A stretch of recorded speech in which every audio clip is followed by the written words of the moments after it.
Sabi niya, ako ba yung gago? Wala ako, female 25. Balak mag-ambag sa tuition fee ng kapatid ko, female 22. Nag-video call kami ni mama nakaraan pero bago niya end call, nagpahiwatig na siya na nahihirapan na siya sa pagbayad ng tuition fee ng kapatid ko. Mag 4th year college na siya next year and required magbayad ng field trip nila na halos 30,000 pesos. Dinaan ko na lang sa biro, hindi nga yan mabait sa akin eh.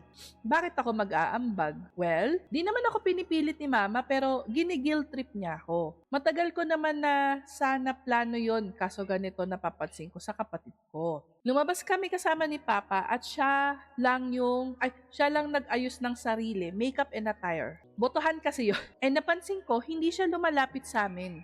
Nilalayo niya sarili niya as if hindi kami magkaano-ano. Naisip ko na parang kinakahiya kami kapag may nakakakita sa kanya na kakilala niya. Second point, kapag may plano sila, lalabas kasama ng friends niya, 1 week ahead siyang nagpe-prepare ng outfit. Hindi siya outfit repeater kaya weekly almost brand new mga damit niya. Third, kailangan kung ano yung trend at mamahalin ay meron siya. Madali siya mauto sa mga TikTok yellow basket. Oh my God, guilty ako dyan.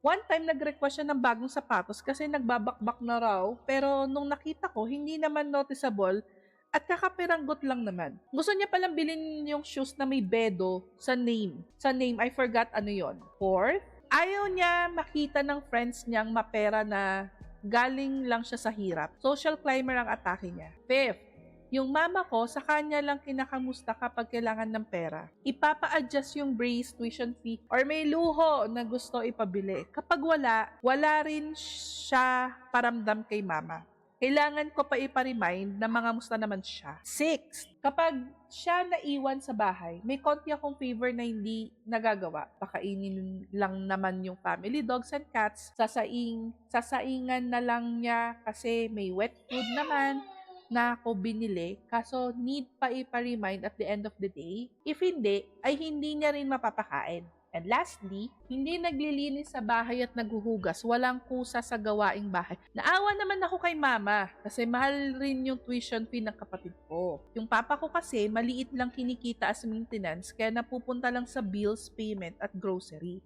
Ako ba yung gago kung wala akong balak mag-ambag sa tuition fee niya?